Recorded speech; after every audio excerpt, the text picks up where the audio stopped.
Hi there, meteorologist Danielle Grant here in the Denver 7 Weather Center, continuing to keep my eye to the skies. We have some blue out there, maybe at the very top of your screen. Otherwise, mostly cloudy skies. A couple of light rain showers have been pushing through downtown. Temperatures on the cooler side. We had a cold front that rolled through earlier today, so highs only in the 60s in Sterling, Akron, over to Greeley at 69.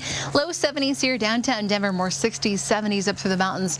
And yes, a break for our friends in Grand Junction at 88. We do have a flood watch in effect until midnight for much of the western slope, several of the burn scar locations out there, and then also just to the south of Colorado Springs toward Pueblo and parts of Walsenburg. We are going to be looking at the potential for seeing some really slow moving storms that drop a lot of water in a short amount of time, and that can do some damage, especially around our burn scars. Still, the rainfall continuing out to the west, but light rain for much of the I-25 corridor. Heaviest pockets of rain have been just to the east of the city, right there around I-70. Otherwise, just look for a little light rainfall throughout the rest of this evening. We'll kind of be watching these storms come and go throughout the rest of the night. By about midnight, our storm chances finally move out as temperatures cool into the upper 50s for us. Pretty similar setup off to the eastern side of the state. We'll drop off into the 40s around Steamboat and Yampa and 67 in Grand Junction. Looking at the futurecast, by about 7 o'clock or so, rain still coming through, so hopefully your lawns are loving it.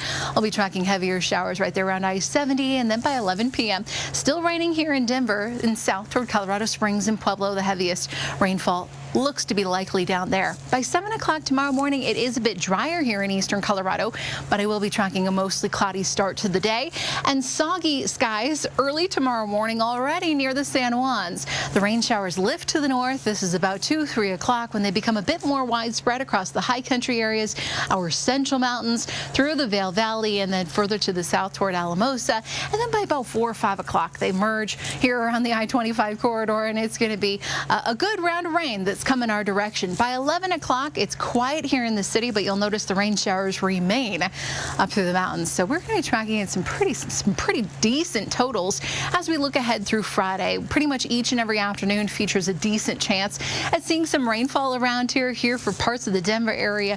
We could be talking about an inch or so of free water. We will take every drop we can get. Tomorrow morning and into the early afternoon, we start with a cloud cover. Temperatures very similar to today, and then by 4 or 5 o'clock, we're looking at those scattered storms moving back in. More 60s and 70s tomorrow afternoon off to the eastern plains, 60s, 70s up through the mountains and into the foothills. Crazy that this is August because these temperatures feel a little bit more like early October. Looking at the super 7-day forecast, we drop back into the 70s on Thursday. Thunderstorms still going to be likely through Friday, and then finally we start to warm things up and dry out back to the low to mid 80s for the weekend with 85 and plenty of sunshine on tap next Monday.